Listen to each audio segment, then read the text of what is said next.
So I was gonna make some cheesy joke about like charms and how charming I am or charming knighthood is or something charms. I wasn't gonna make a really bad dad joke. Then I realized I embarrassed my children enough. So I'm just gonna say, we're going into charms. Let's get to the video.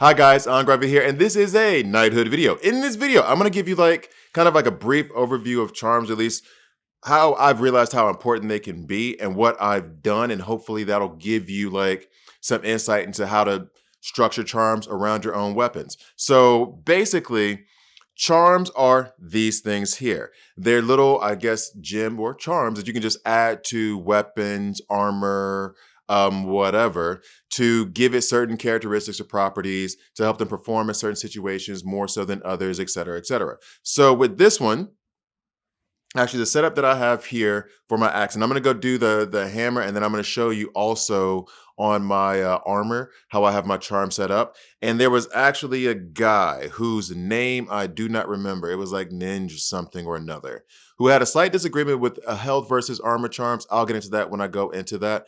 Also, there was another shout out, and let me go ahead and say this very, very quickly. So I was essentially wrong about something when it comes down to gauntlets and the use of them with heroes. Someone did point this out, and I apologize because I should have had your name ready, but you caught me. Very good catch, actually. And I'm gonna experiment with that more. I was under the impression that if I leveled up a gauntlet, a champion's gauntlet, and then have a champion hero, and I use their base ability, that would give it a boost on that attack. What this person pointed out was that it doesn't give a boost on the hero's base power. It gives a boost on the hero's rage power. That's something I still need to play test a little bit more. I got switched over into my focus of charms and stuff like that, and you'll see why in a minute. But yeah, so thank you for catching that. Greatly appreciate it. And I'm going to go ahead and look into like how that actually works a little bit more in depth with the rage ability versus the base. So now going into the charms on this weapon, my axe Myth Cleaver. So as you see down here, I have one that is acid status chance on chain attacks is plus 20%. And then on the next one, it's another plus 20%. So overall, we're looking at a plus 40% chance to put down acid on chain attacks. Absolutely love it. Now, I've built it in such a way that when there's acid that's laid down, 40% chance, almost 50-50, I have these two charms here. Attack damage versus acid. So when your enemy has acid, I have a plus 40% damage on them, and then another plus 40% damage. So that's a total of plus 80% damage that I will be dealing when I'm attacking an enemy with acid. Now, as you look down, you see attack damages versus burn, attack damage versus poison, and then ultimate attack damage versus acid, which honestly, that may be something I should work on right now. It says here, plus 120% critical damage on ultimate attacks. Now, for this cleaver, I'm tempted to change this to a diamond shape. And in fact, for the video, I'll go ahead and do it anyway. So for these mythic weapons, for weapons that have these slots, all of them have slots, you can edit the charms, remove charms, and also reshape the slot. And the slot, you can't really control what shape it's going to be, just kind of have to cross your fingers and hope that you get what you need. So I want to remove this critical damage on ultimate attacks charm, because I want to have this whole axe just designed around acid. Whether you guys like that or not, whether you agree or not, please let me know. Drop it in the comment section below, because as I've been proven before, I can be wrong. I'm not the end all be all, like I said, for my other game, DC Legends. So I love it when you guys comment and tell me where I'm wrong, or tell me when you have differing opinions. So I'm going to remove this charm. So it's a bit of a risk. I can't remove it because I need a spanner. And actually what we'll do, I need two. How many spanners do I have? What we'll do is I can go into the Mythic Rift and actually buy a spanner, because I'm not about to spend 800 gems on that. That's not about to happen right now. I'm tempted to go do that now, but I won't do it just for the sake of the video right now. But what I will be doing is I'm going to take this, I'm going to remove that charm. I'm going to then reshape it with, and I wonder actually, should I just get rid of that charm altogether? I don't want to do that. I want to remove it because I actually want to use it maybe on another. If I reshape, it will destroy the charm. Sucks. I have a decision to make. I have to go find some more scrapers to remove it. Okay, so in any case, that is what I've done with the axe. Made it focused on acid. With the hammer, you see plus 40% crit chance on chain attacks, plus 40% crit chance on chain attacks. So plus 80% chance to make that attack critical. Then I have a plus 80% crit damage on the chain attacks, and then a plus 40% chance on the ultimate attack twice to stun. So there's an 80% chance that on the ultimate attack at the very end of that chain, so that fourth hit, that I'm going to stun someone. So now the thing I'm thinking of is, should I move this plus 120% crit damage on ultimate attacks? Should I move it over here? It seems like it might be a bit redundant, but it's plus, it might be worth it. It might be worth it. Plus 120% crit damage on the ultimate attack over here where I'm trying to crit the most, as much as possible. That seems to make sense to me. However, I do like that 80% chance to stun that comes at the end of this hammer. And so I may need to gear things more towards stun for this than for crit damage. Things to think about and discuss. However, acid is set up the way it is. And now for my sword, the plan was, the thing I was thinking about was actually centering this around burn, because I do have a few burn charms, and I do have a champion that lays down burn now. And it's actually a champion that is a champion. So it'll go along with my championship gauntlet, my champion gauntlet.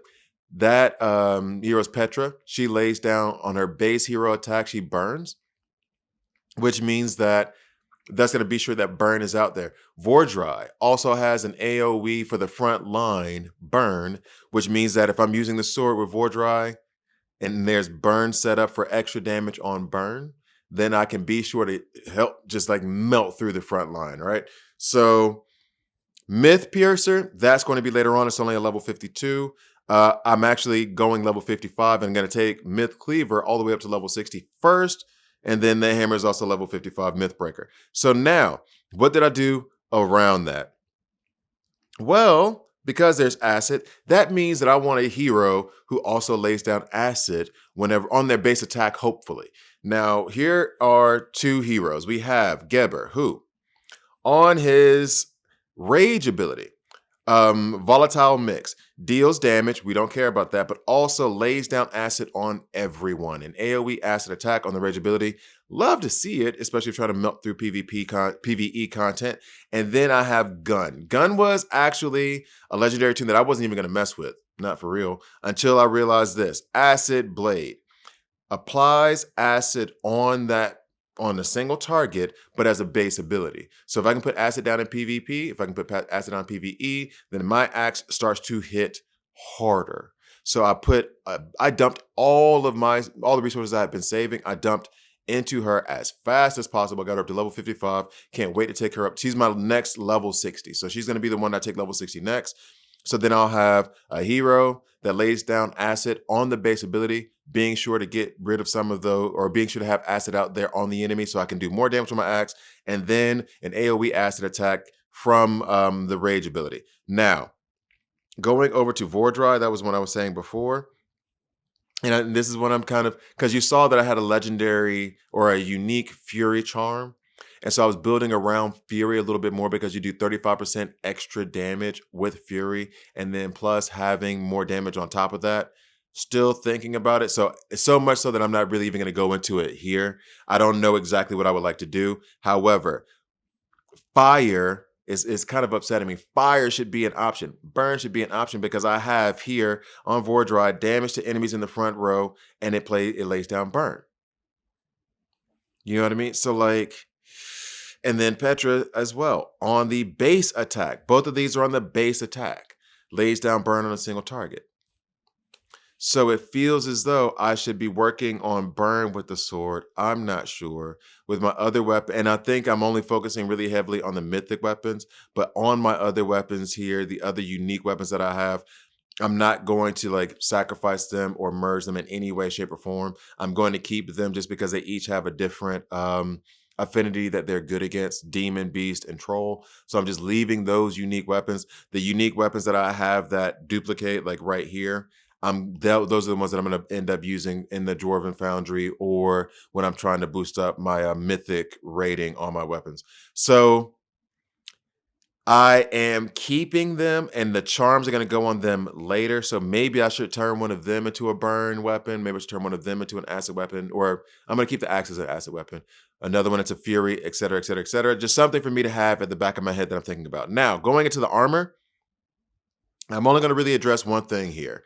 And this was from the guy who said that his thought process was, I put down extra health. I am a fan of having extra health on these charms as opposed to extra armor. The reason being is that there are those enemies out there, especially in the back row, that can do damage under armor. And so having more health seems to be, health is always going to be there. Armor can be hit or it can be avoided, ignored. So having health to me seems like the better choice. I would ask you guys, you tell me, what do you feel? Is going after armor better than going after health? I think health is better because of those that can hit under it. I replied to his comment. He hasn't replied back to me, so I mean, we'll see. But that was the reply I gave, was like, okay, yeah, but you put up all this armor and then you run into a wave that can hit under armor. Like those freaking cult things that stab under armor. I cannot remember their freaking names. I hate those guys. They're part of the reason why I focus on health more, because they stab and do a lot of damage under the armor. So that's why I'm focusing on health more. But you tell me, you let me know. Do you think that is a poor way to go about it? So that is me going into charms. And in fact, the next thing that I'm going to be doing is I've changed the body to cult because I was going to try to go after the tower. Right now, I'm on that last level of the tower, of one of the conquest towers. And so basically, yeah, we're here, Northern Dark Citadel. That'll be the next video that I'm doing, is taking on that boss. However, I haven't changed all of my armor over, and I feel like I need to change all of my armor over to be strong versus cult, because these guys here, they're just such a pain. They're stabbing under armor. I need to be sure. Look, see. I need to be sure to have enough health, and enough defense against them, and be prepared to take them out. And in fact, their vulnerabilities are against like burn and stun. So going in with the hammer is actually going to be better because I can stun them. Going in with acid, it'll do more damage, but I want to exploit that vulnerability if I can. So I'm gonna work on stun. Burn, should I? I don't think so. But you guys let me know. Anyway, that is charms, and that is how I'm using charms with my weapon to basically build out the composition of the rest of like my heroes, and how I'm going at certain content or content in general in Knighthood. So thank you guys for watching. Please like, please subscribe. If you don't like it, hit subscribe and hit dislike. I'm okay with that as well. I'll see you guys next time.